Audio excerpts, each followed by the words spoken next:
Okay, grade 7s.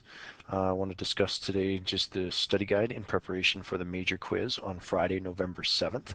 I'm going to try and keep this short. We will be continuing with the study guide in class, but here it is, a short recording. First major concept is I can use divisibility. So here are our rules again. The number is divisible by 2. The number itself must end even.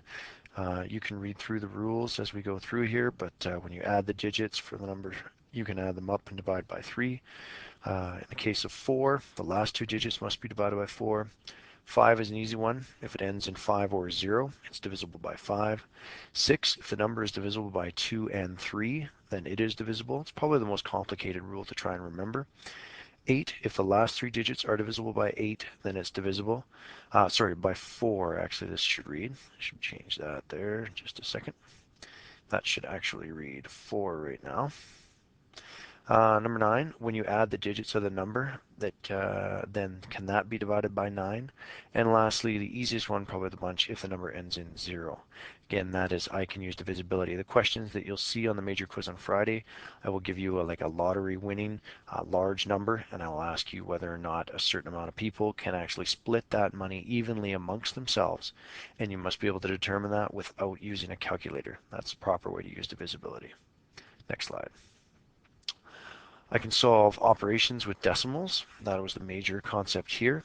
There were a couple things coming from this one. You can see an example of an addition question here.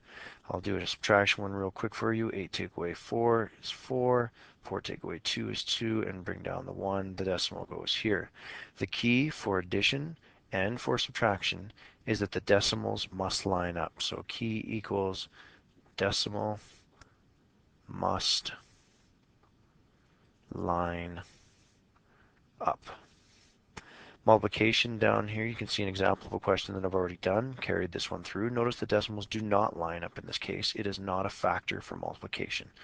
Go through, carry out my multiplication, do all the math, and then when I'm done, what I'm actually going to do is follow the key for this one as well. Grab another pen here, my green arrow. I count the number of decimal places in the question. 1, 2, 3. I start at the back of my answer and I count in 1, 2, 3. And that is exactly where I should then put my decimal.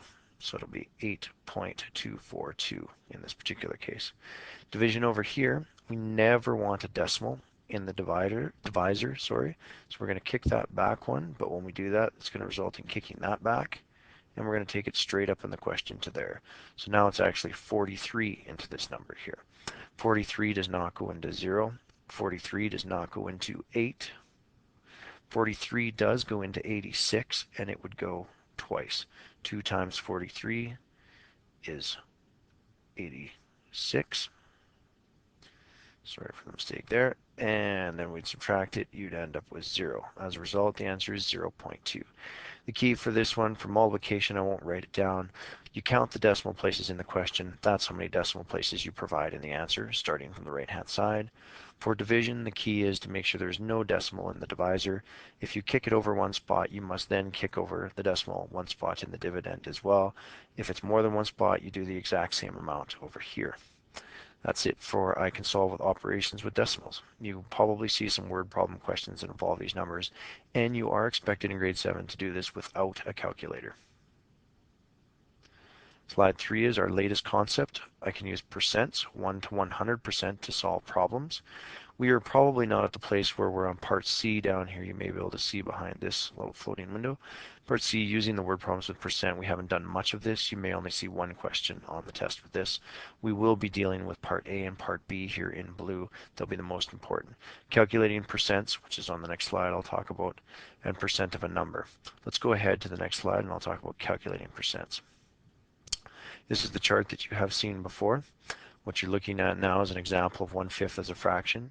You need to understand that to convert a fraction to a percent, you must divide numerator by denominator, so top number divided by bottom number, which is right here. That would leave me with 0.2 as a decimal would be that next step. So I moved to decimal at this point in time. So to go from here to here, we're going to divide numerator by denominator. Then our last step is to multiply by 100, which basically means kick the decimal over 2 spots, and we have our 20%. We make that leap. You can kind of follow it on the way back, converting from percentage to decimal to fraction. You should feel comfortable making all of these conversions from fraction to decimal to percent and so on. We have some different examples here. I'll maybe just make sure that we have an understanding of a different fraction. Let's put let's put 3/4 on there. So you can see it 3/4 again. 3 divided by 4 is 0.75. Kick it over 2 spots to get your 75%. So again, you must feel comfortable converting all of those. I'll head back now to talk about percent of a number, point B. 20% of 65 might be the question. Remember, there are 3 key components when it comes to these questions and dealing with percent. If I'm working with this, I'm going to make sure that I have percent is key, the is number, and the of number. In this particular case, 20 is the percentage. Percent is always out of 100, so I've given that piece as well. I guess I could write that over here. So there's 1, 2, 3, and 4 pieces. If I'm using method 1, which is an easier way to do it, if you're more comfortable using this, it fits for grade 7. You take your percentage, you convert it back to a decimal by kicking it back 2 spots and making it 0.2, which is where this comes from right here. You take your of, turns it into a multiplication symbol in math, and you take your 65. When you run that through your calculator, you'll get your 20% of 65. Method 2 is to actually set up the cross multiplication, which is going to be more valuable to you in grade 8 when you start doing sales tax and discounts, GST and such, will become valuable. Again, you have the percent, you have the 100 that is always given to you, which we mentioned over here. You're looking for the is number, and you have the of number. And what you're going to do is actually multiply across. So it's cross multiplication. Corners that are opposite to one another, you multiply and divide by the extra number. That will give you your answer up here. So again, that is percent of a number. You may see those questions in the form of a word problem, but as I mentioned, we have not done much of this to this point, so don't expect to see too many of those questions on Friday's major quiz. That is all I have for you at this point in time for the study guide. I'm just going to exit full screen here now, and I will place this recording on the